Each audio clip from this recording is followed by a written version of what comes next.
dear Shanmugadas, G.P. Ramchandran, and the film club at Chidangan College, Trichur. In this brief, presentation or talk, I would like to title it in a Godardian way, like 2 or 3 things I know about her. There's a film called titled by Godard like this. So, what I would like to title my presentation: 2 or 3 things I know about Godard, or I think I know about Godard. Basically, the question is like, how do you talk about a person like a filmmaker like Godard? He's basically, as Razira was saying, a master filmmaker who broke all rules. Then he has been a film historian, a film thinker in many senses, and whose career actually spans more than around 60 years, 70 films, many documentaries, videos, a long history of cinema. And he has also written a lot, actually. He has a lot of his writings and most of the voiceovers, the commentaries over his later films especially, themselves are actually reflections upon film, politics, history, and all that. So he's also, I think he's also a film thinker and film writer in that sense. And how do you actually understand or confront Godard? And also confronting Godard, or engaging with Godard and his films and his thought as an Indian, as a Keralite, sitting at the other corner of the world, which actually doesn't come under the purview of Godard at all, actually. So I think what I would like to do is just look at Godard's the approaches, how he approaches films, and some kind of ways in which you can look at the over of Godard, different phases and all that, and what he does with the language of cinema, the history of cinema, and thinking about cinema. That is what I would like to. Because with Godard, actually you can approach his works in any way you want. This is the kind of freedom that he has offered by his own methodology, actually, because that is the lesson he propounded and practiced as his methodology. As most of his films are basically ruminations upon the state of the world, art, politics, love, and life. Like thought, like the process of thought, which is never linear or never actually converges on a certain solution or certain kind of definite answers, or doesn't lend itself to certain closures. His films are also actually opening up a lot of domains of experience, trajectories of thought through cinema, through images, through looking back at images and ruminating, certain possibly looking at the world with certain kinds of preoccupations that he had from the beginning.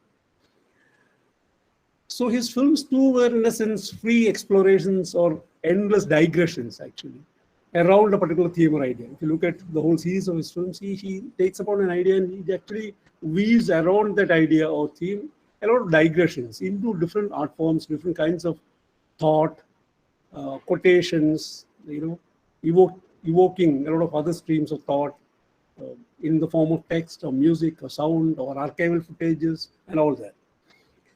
So as he said, there is no beginning or middle or end to my cinema. It does have, but it's not in the same, may not be in the same order. I mix it up. So actually, it is also better to, like many film scholars, like Rancière says, one thing about Godard is that he, he's someone who began at the middle of cinema, actually. So they actually started filmmaking. They engaged with passionately with film, with Henry Langlois Cinematheque, as we know, the whole group of filmmakers or film scholars or cineasts who later became filmmakers, like Truffaut, Godard, Rivet, Chabrol, and all that, watching films endlessly in Cinematheque. They're watching 6 to 7 films a day. And also this opening up of the gates of Hollywood cinema to Europe after the war. So it was opening up a new world to them, and they were watching quite a lot of films. And so Rancière says actually what happens is he began his career in the 50s. So they engage with cinema as viewers, cineasts, then write about cinema, then they go on to making of films. So what he says is like he is the most qualified to speak about the history of cinema, basically because he happens to begin his career in the middle of 20th century and also in the middle of the history of cinema itself. Because cinema had actually, almost 50, 55 years old when he started filmmaking. So he's at the middle of the history of cinema as well as the history of 20th century, which makes him, uh, the spokesperson of both history of 20th century and also cinema. And in all Godard's films, you can see him going back to this idea of cinema as truth, cinema as witness to history, which we'll come back to later, actually. So for him, actually, both history and cinema were central, actually. And these were the two poles around which his life, thought, and works oscillated. That's what I think.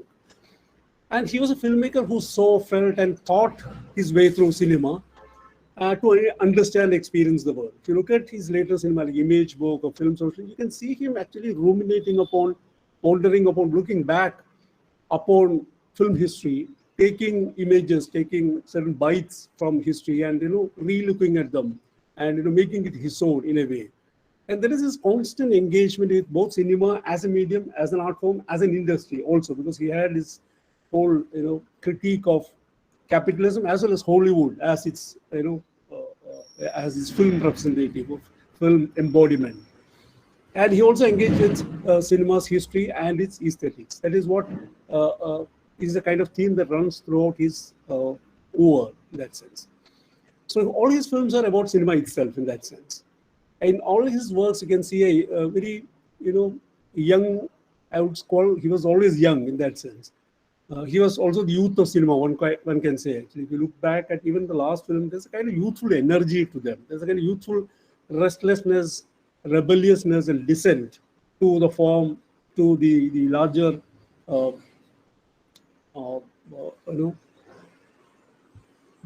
kind of hegemonic forces in society. All this is a kind of restless energy and restless kind of the way in which he works with images and the kind of dissent to the capitalist mode of life, a consumerist, approach to life and all that.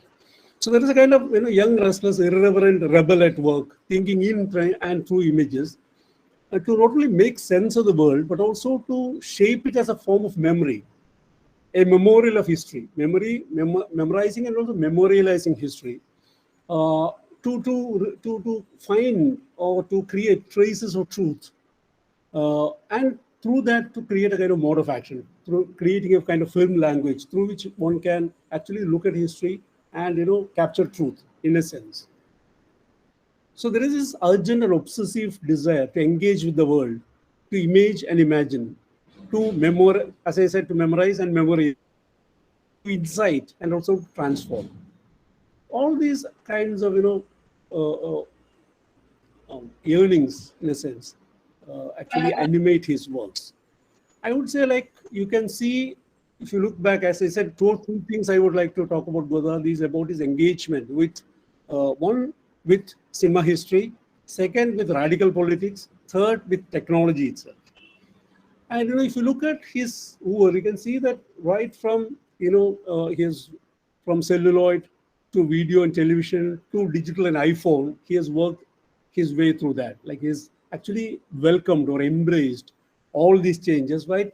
Many of his contemporaries actually were worried about the ontology of the cinematic image, the truth value of film image, and also about the purity of cinematic image and all that. He was never worried about that. He thought his basic argument with Andre Bazin from the beginning has been this: Andre Bazin's idea about the sanctity of cinematic image, about the truth of the world revealing itself through film by without manipulating time and space, to invest oneself in the continuity of time and space and to letting the world reveal its truth.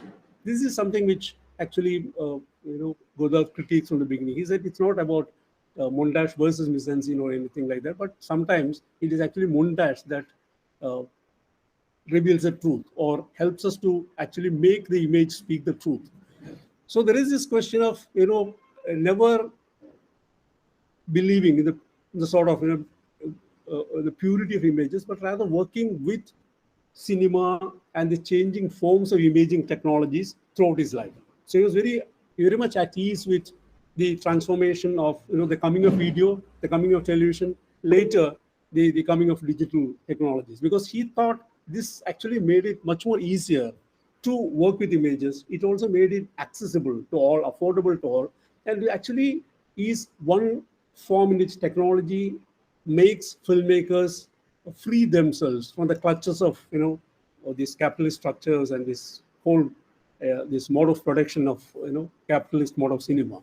So he thought all these technologies made it much more easier for filmmakers to express themselves. And also, if you look at his later films, you can see him using a lot of found footages. Like for instance, the whole idea of database cinema, which is current now, was actually in a way invented by Godard. He used quotations from films, earlier films. He also used news footages, archival images, all that to make his own film. So he never thought that the whole thing about the truth of the image does not lie in the image, but the way in which you use it and bring them into a sort of dialectics with each other. That is what he believed in. So he had a long argument with Bazin about this, which again is, I think, that is why he said maybe like cinema is truth, 24 frames per second and all that.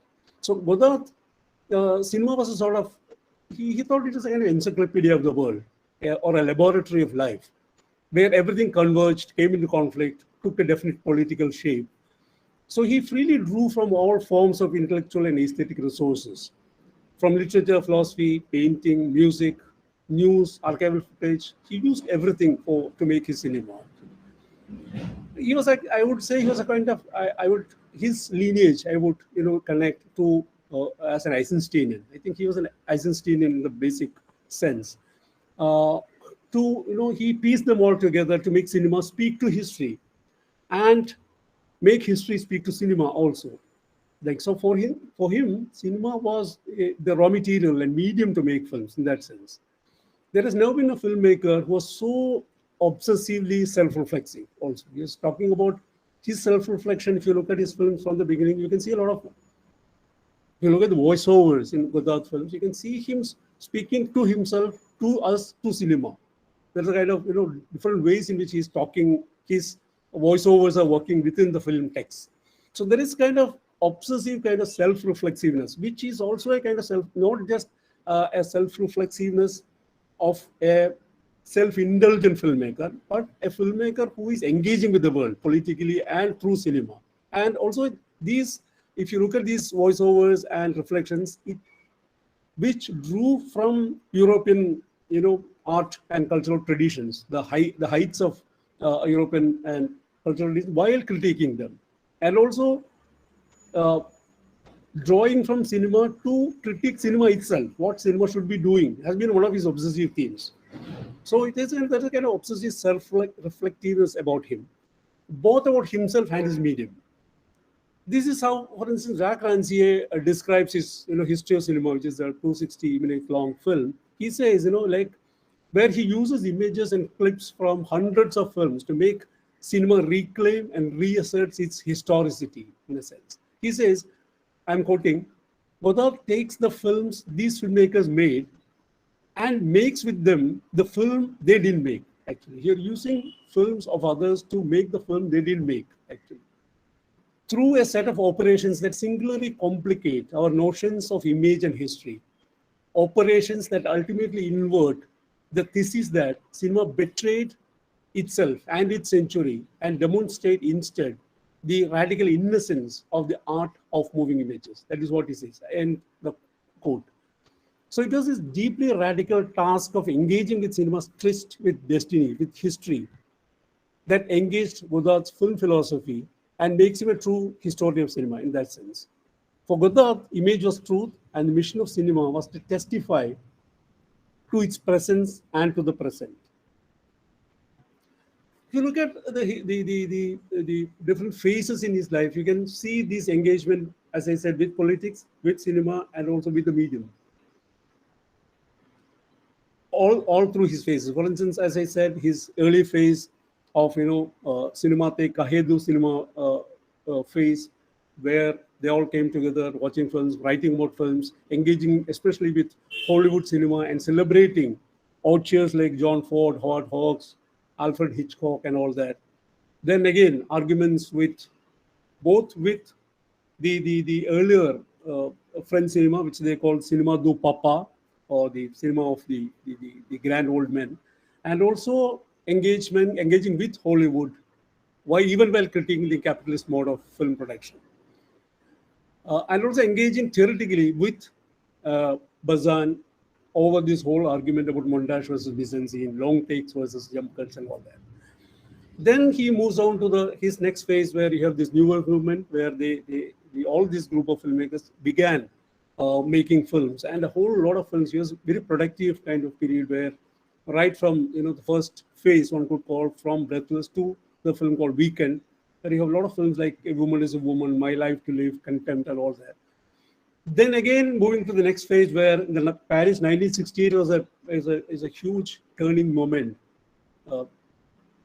in the history of radical politics, as well as in the life of Godard. For instance, he was actively involved in the students' revolt, in the kind of a lot of workers' strikes that were going all over, all across France, and actually radicalizing his view about cinema, his engagement both with existentialism and Marxism, changing into a kind of radical mode in which he actually denies, or his earlier understanding of cinema, the whole idea of auteur itself vanishes. Then he makes a lot of films with Gorin, where there's no author at all. It's a group kind of work, engaging with cinema, the politics of the image, especially with Vietnam War. He was obsessively engaged with Vietnam War. And in all his films during that period, you can see one or two references to Vietnam War in all those films. So that shows his engagement both with politics, radical politics, and also the ways in which how do you make film, the language of film, speak the contemporary. How do you actually engage the language of cinema with the change, the demands or challenges or conflicts in radical politics. And again, you can see later when television and video comes into being, becomes popular, he uses that very freely. And with Sun Image, where he works with, if the earlier Maoist Zigawato group was an association with Gorin, nowadays the next phase you have his association with Anne-Marie Mayvel. They make a whole lot of films under the banner of Sun Image.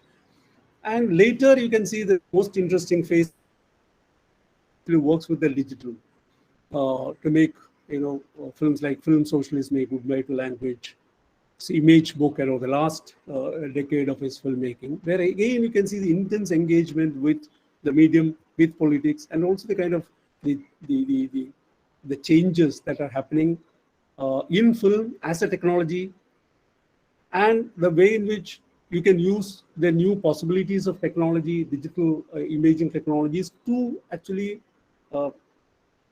create cinematic truth. That is what Godard would say in that manner. So he was not, if you look at films like Image Book or Goodbye Language, you can see this kind of restless kind of way in which he uses all kinds of images to erode a certain theme, to make a different kind of cinema and a different kind of film language.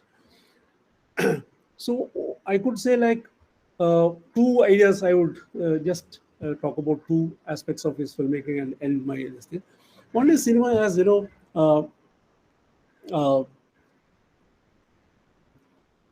do you use film or film narrative, or how do you actually create a film language that is true to the idea that cinema is truth.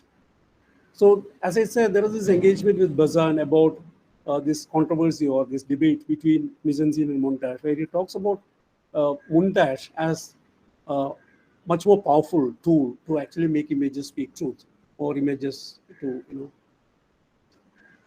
But he also thought that if you say cinema is truth, cinema also has a kind of mission, or also a kind of responsibility to actually record the present and be truthful to the present or to history. And in many films you can see, and also in his writings, you can see him talking about the betrayal of cinema. as a witness to history. He says, like, where was cinema when this Holocaust happened? It never actually imaged the Holocaust, nor did it image like the Abu Ghraib tortures or the ISIS terrorism and all that. He talks about the cinema's refusal to be witness to history. So there is this engagement with cinema as truth, not only in terms of its content or in terms of its um, narrative forms, but also as a kind of language which has to speak the truth, and the incessant search for a mode of production as well as a mode of communication which is truthful both to history and also to the changing technologies of imaging. That is what I'm trying to say. So his engagement with truth, cinematic image as truth, or relationship between image and truth travels along with both with the history of ideas, the history of radical politics, and the history of cinema as technology and as art form. That is what I found fascinating about Godard's film. Because if you look at, even when you look at his last films, especially when you watch a Godard film in a film festival context, where you're watching, hundreds of films in a week, then you're watching a Godard film in the middle, immediately strikes you as a different film. The way in which he works with images, and there's a kind of freshness to each film, even though he's not using his images at all. For many of the last films, I think the images that Godard himself shot was minimal. Actually, what he was trying to do was use, just like earlier, if he was using quotations from literature, music, painting, and all that. Now he's using film itself. The history of film itself has a kind of quotation. He uses images and animates them in his own way. He fast forwards, he kills them, he changes aspects ratios, both to make us realize that he's actually talking about cinema through cinema. Second, making you aware, maybe as an alienation technique, watching a medium that undergone different changes, undergone different modes of capturing images, like from celluloid to television and video to digital and iPhone and all that. So it makes you aware of the whole history of not only cinema and politics, but also technology itself, woven into the language of narration itself, which is what makes watching a Godard film always a fresh experience, a relearning experience. So in a way, he was, up to the last film, you can see him, even when people say cinema is dead, the cinema is no longer, a kind of the medium of the age and all that. He, in a way, was trying to re-enchant cinema as a medium. There is always this new freshness to it, and the way in which he works with the new narrative modes and language makes re-enchanted the medium of cinema itself, I think, in many ways. So what he does is, like, he created a kind of a form which is open to all kinds of art forms. Like, right from the beginning, you can see quotations, you can see, allusions to other films, like the westerns or thrillers, all kinds of allusions, and very self-conscious, imitation or invocation of Hollywood images and genres. Then you can see a lot of quotations from philosophy, from literature, from painting, music, always interrupting the flow of the narrative. Then juxtaposing, and he also always a master of juxtapositions or dialectics in a way. And so juxtapositions, someone like Deleuze says he works with pairs. It's always a pair, not one. There's nothing unitary about Godard's imagination. It's always a pair or dialectical. You always have, he brings these into context: sound and image, text and visuals, movement and stillness, archival found footages and short images, prose and poetry, theory and practice, money and art, culture and nature, labor and capital. All these were kinds of pairs or opposites or differences which he worked with, and translating them as a kind of within the film narrative itself as a kind of juxtaposition of sound and silence, voiceover and images, past and present, jump cuts and long takes, high resolution, low resolution images. All these are actually ways in which he actually juxtaposes opposites to talk about certain things, about the history and the world and politics that he's dealing with.